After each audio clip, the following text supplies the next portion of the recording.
Visualize stepping into a world where power is hoarded, deals are made behind closed doors, and the odds are stacked against you because of your gender.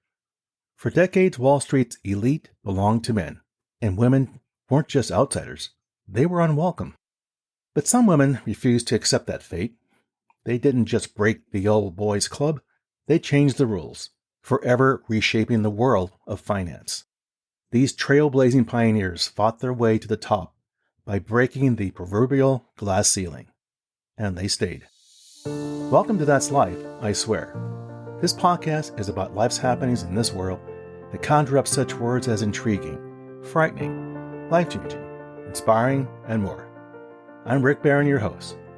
That said, here's the rest of this story.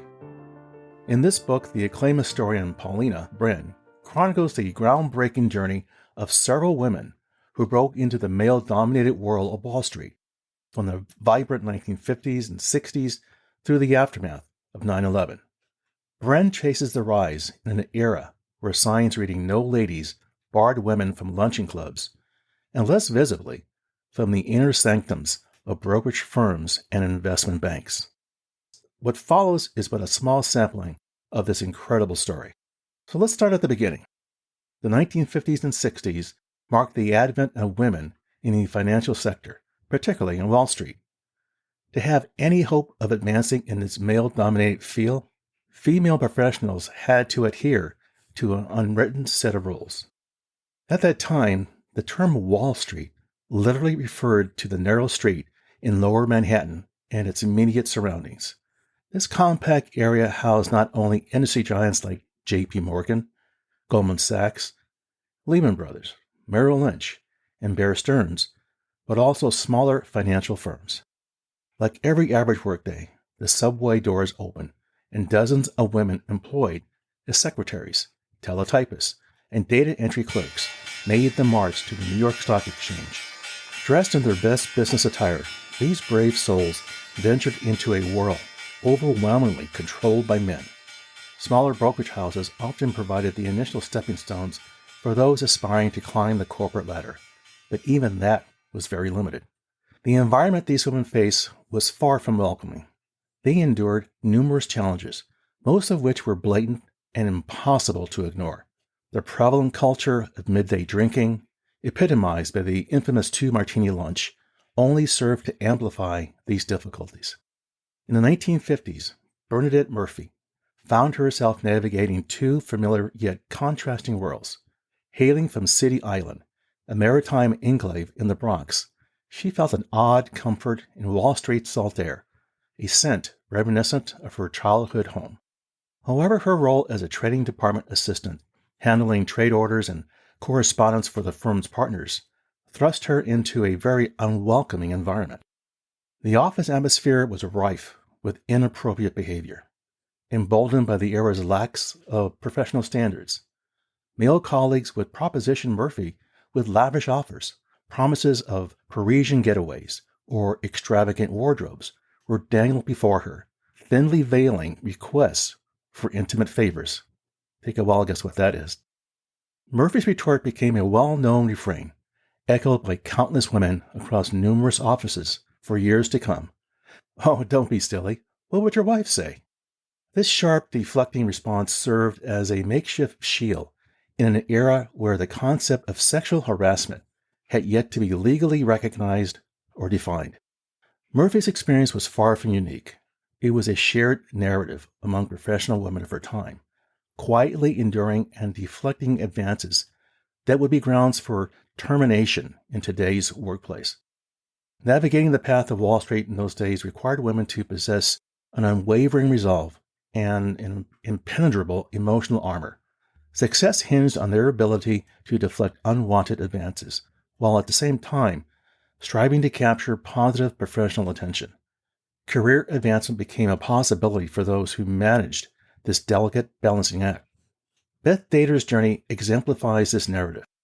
Her path to Wall Street was anything but conventional.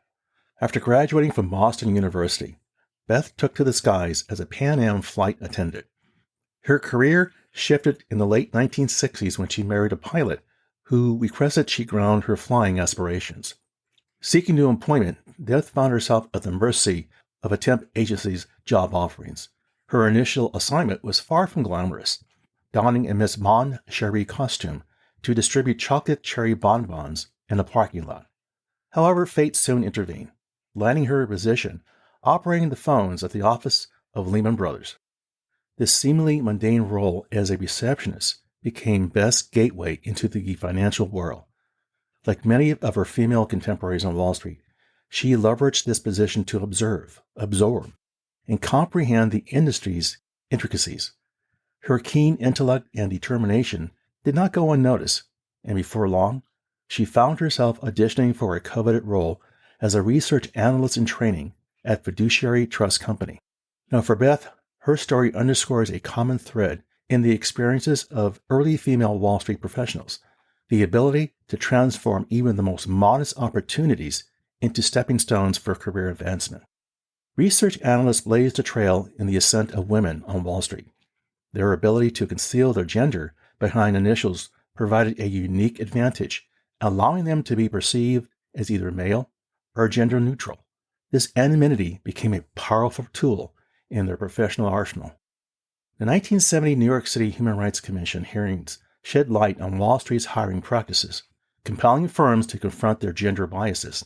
Among the major players, Merrill Lynch stood out, boasting a contingent of 7 female industry specialists out of 26, a ratio that, while far from equal, was progressive for its time.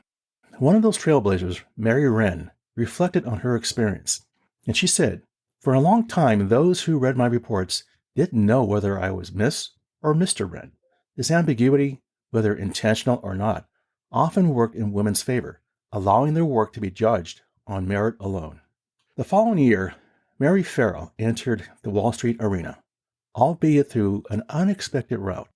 Responding to an advertisement for a securities analyst trainee at Pershing and Company, Farrell initially mistook it for a theater-related position due to the firm's Broadway address.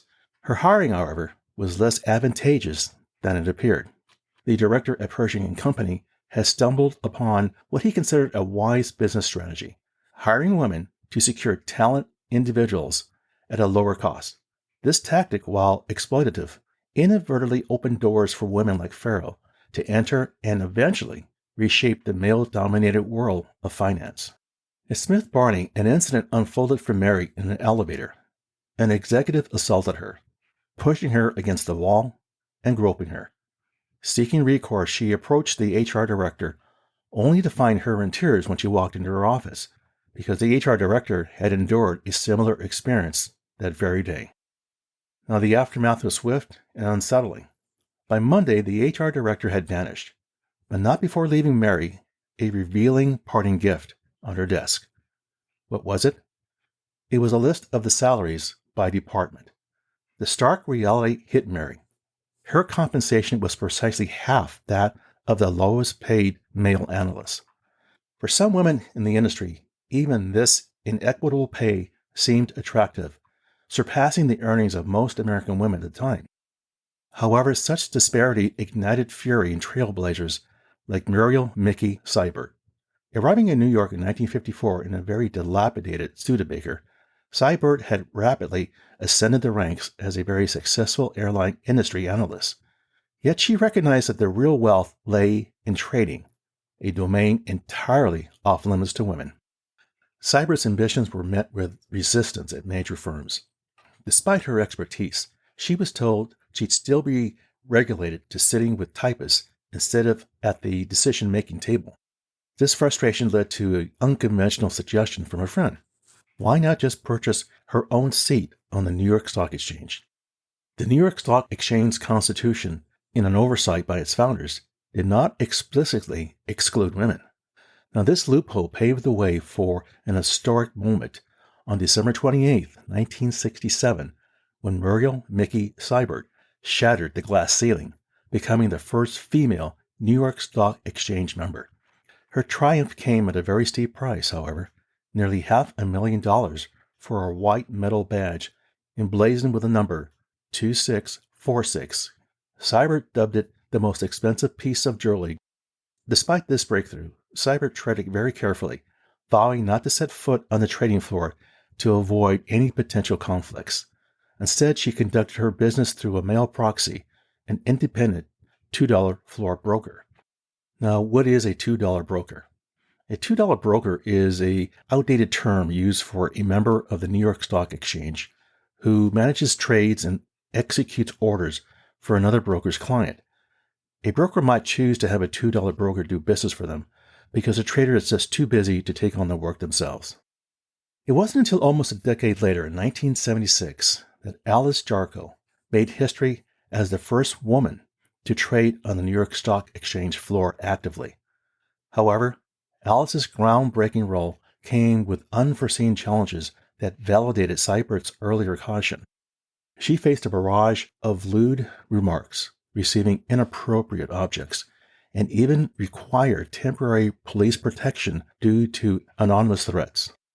By 1980, when Jarko transitioned from the New York Stock Exchange floor to second in command on the American Express institutional trading desk, the landscape of Wall Street and higher education was on the cusp of a very dramatic transformation. Business schools were witnessing a surge in female enrollment, a stark contrast to 1963, when Harvard Business School admitted its first cohort of 8 women, who were met with skepticism and interrogated about taking spots from legitimate breadwinners. This period marked the beginning of a seismic shift in the financial sector. The pioneers who braved hostility and discrimination were paving the way for a new generation of women in finance. Their perseverance was gradually reshaping both Wall Street and academic institutions, challenging long-held notions about gender roles in the world of high finance. The 1980s ushered in a new era on Wall Street, marked by an influx of female graduates from very prestigious institutions. Ivy League universities and top-tier business schools began producing a wave of ambitious women, eager to make their mark in the financial world. This sudden surge resembled a modern-day gold rush, with bright-eyed newcomers flooding into an industry long dominated by men. Beth Dater, a seasoned professional known for her impeccable attire, observed this transformation with amusement and unease. She couldn't help but raise an eyebrow at the sight of these young women. Their practical sneakers paired with business suits, office heels discreetly tucked away, a monogram Lands' End canvas totes. Despite her established position, Beth felt a twinge of insecurity, acutely aware that she lacked an MBA, unlike these newcomers. This changing landscape signaled the end of an era. The difficult path walked by Dater and her contemporaries, many of whom had forged successful careers without completing college, transforming support roles into launching pads for advancement, were rapidly disappearing. However, the question remained, did this new generation of well-educated women truly penetrate the infamous boys' club any more effectively than those who came before them? A telling indicator emerged during the insider trading scandals of the late 1980s, as high-profile figures like Michael Milken and Ivan Boesky faced indictments and prison sentences. A glaring absence was noted. Not one single woman was implicated in these schemes. The 1990s saw women making inroads on Wall Street, but the culture remained stubbornly resistant to change. On Bear Stearns' notorious trading floor, Cornell graduate Maureen Sherry found herself in a surreal environment. Despite her advancement, facilitated by a socially occupied boss who delegated meetings to her, she witnessed scenes that seemed more fitting for a frat house rather than a prestigious financial institution. Inflatable sex dolls soared through the air, propelled by the punches of male traders, eliciting laughter from some. As the decade progressed, a group of high-ranking women at Bear Stearns, including Sherry, began to organize. They held secret meetings sharing intel and warning each other about known predators within the firm. Eventually, they resolved to confront the most egregious behaviors head-on. However, their efforts largely fell flat. The sudden imposition of boundaries where none had existed before left many male colleagues bewildered. The unspoken question lingered. Why was yesterday's acceptable banter suddenly off limits today? This culture disconnect highlighted women's challenges in reshaping Wall Street's entrenched norms. While they had certainly carved out a place for themselves in the financial world, often finding success, and enjoyment in their roles, the progress fell short of expectations. Fast forward to 2022, and the data paints a very sobering picture. Women occupied a mere 12% of managing director positions and 16% of principal and partner roles in private equity firms. So what can we learn from this story? What's the takeaway? This story serves as a very stark reminder that despite decades of effort, true equality on Wall Street remains very elusive. The original unwritten playbook that guided women's behavior in the finance sector has proven insignificant for achieving parity. As we reflect on this journey from the pioneering days of the 1950s to the present, it becomes clear that a fundamental rewrite of the rules may not be necessary, but rather they must be necessary. The challenge now lies in crafting a new paradigm that not only allows women to participate in the Wall Street game, but also ensures they have an equal shot at winning it. Well, there you go, my friends. That's life, I swear. For further information regarding the material covered in this episode, I invite you to visit my website, which you can find on Apple Podcasts, for show notes and the episode transcript. As always, I thank you for the privilege of you listening and your interest. Be sure to subscribe here or wherever you get your podcasts so you don't miss an episode. See you soon.